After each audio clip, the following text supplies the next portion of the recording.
Welcome back to Outward Home Learning. The subject is computer science, and today we're looking at network layers. So to tell you a bit more about how network layers work, we're going to go over to Mr. Holton, and as ever we're going to have some activities for you to do when he's told you all about it. So over to Mr. Holton. So these wonderful things called layers, you need to know about them and how they work in a network.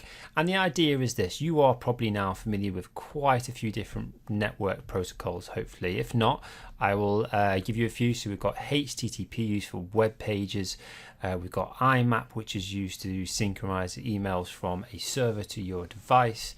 We've got TCP/IP, which is how we transfer packets of information from one place to another across the internet. And then we've got Ethernet, and we've got Wi-Fi. So they're different ways of physical ways of sending data. So Ethernet is through wires, Wi-Fi is through the air and radio waves. These are all different kinds of protocols. And when we want to do something useful, such as send a web page from a server to your mobile phone, we have to combine these protocols together to do something useful. So let's say this is your mobile, and let's say this is you with your mobile phone. How do you actually get this web page? So we use a few different protocols. We've got HTTP to start with. So that is the protocol that we use to send web page data. We've got TCP/IP, which is how we're getting the data to you. And we have got, because it's going over the radio waves, because it's wireless, we've got Wi-Fi as well. So we've used those three protocols together to send data on your mobile. Let's say that we're changing the scenario a bit and you're no longer browsing a web page, but you want to receive your email. All I need to do is replace one of these protocols. So I just need to get rid of HTTP, and let's say that now I'm using IMAP because I'm doing that for I'm trying to get your my emails. Okay, I've replaced just one of these protocols. I've not had to touch the other two, and that is the whole concept of layers. I've just swapped out a single protocol for another, and I can leave the other two exactly as they are. And that is why we say that layers are self-contained. So I'll give you just another quick example. If I was to replace this mobile phone and say instead of using a mobile phone, we're using a PC. So let's do like a monitor on that now, and let's pretend that you're working on your keyboard. So this is a PC, and that's connected using a wire, so using a network wire. I'm no longer using Wi-Fi. Then I'm swapping out just one protocol. Everything else stays the same. So I'm not getting rid of my IMAP. I'm not getting rid of TCP/IP. I'm just swapping out the one protocol to be Ethernet, because now I'm communicating using a wired connection. So these things are self-contained, these layers. That's really important to know, which means I can swap out one and it won't affect any of the other protocols. I can just swap one for the other without having to worry about the rest of them. And that's the advantage and benefit of layers. So now it's time for you to complete your first activity. This activity is a fill in the blanks task, asking you some questions about or checking your understanding about how network layers work and what their purpose is. So you've got 10 minutes to complete that. Off you go.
And that is time up, so we're going to go over to Mr. Barnes to review those answers. Okay, so let's have a little look at this activity about layers. So we've got fill in the blanks to go here. So we've got protocols with similar functions are grouped together in layers. Okay. Using layers simplifies the sending and receiving of data because networks and transmission of data is very complex. So it splits it up by dividing it into manageable pieces. This means that each layer can concentrate on one area of the network, e.g. splitting the data into packets, without having to worry about the others. So the idea is you've got a complex task, you've decomposed it into smaller, more manageable chunks to solve. And that's what layers do. So the advantages of using layers are they are self-contained. And what that means is you can take one out and improve it, edit it, upgrade it, change it, do whatever with it, and it doesn't affect the other layers. So it can be taken out and edited without affecting the other layers.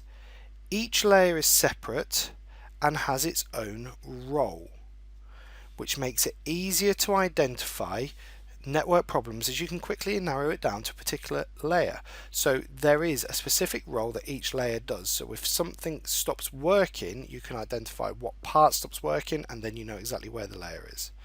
So each layer has to follow a set of rules or standards. So standards are an agreed set of rules or way of doing something. And that means that manufacturers have to make hardware that is compatible with hardware made by other manufacturers, because they all have to follow the same set of agreed rules. And there are your answers to the fill in the blanks.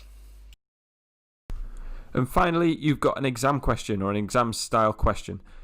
What I'd like to do is open that up. I'd like to give it your very best shot, and then we're going to mark it afterwards, and that'll give you a chance to make some amendments. 10 minutes starting now.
Hopefully you had time to complete those. We're now going to go over to Mr. Barnes, so please make sure you mark your answers and correct any that you didn't get quite right. Okay, so let's have a look at this exam question as part of our deliberate practice. It's all about layers. So computers access the internet using the TCP/IP model. The TCP/IP model uses layers including the application layer and transport layer. Explain why the TCP model uses layers. 2 marks. Now before we even answer this question, TCP/IP model really doesn't matter. What this question's asking us is why do we use layers in networking? So what is one of the benefits basically of using layers when networking? Well, I'm going to say we use layers because it breaks down the process of communicating on a network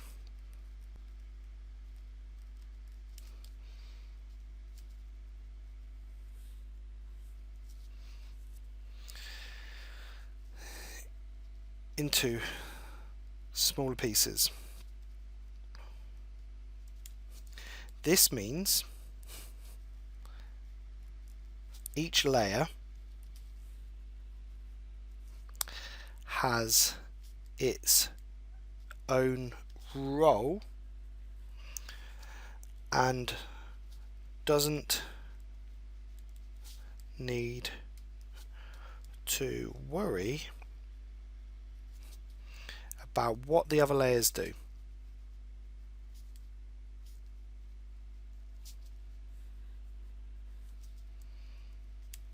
Okay, so let's have a look at the mark scheme because this is quite a tricky question when we have a look at it. Let's pull that back down a little bit. Okay, so we've got here in the mark scheme 1 mark per bullet, max 2.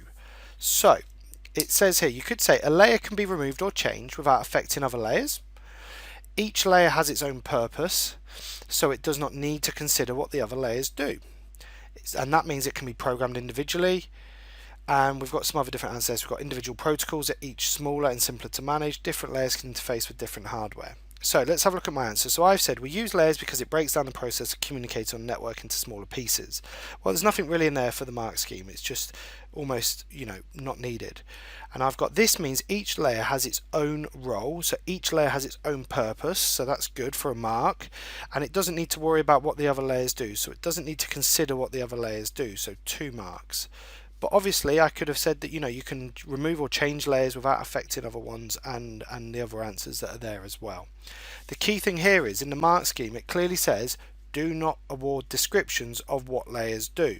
So it has to be about why they're used. So I suppose really that's what the benefit is of using them. And there's your answer. And that is everything you need to know about network layers for your GCSE. We'll see you next time.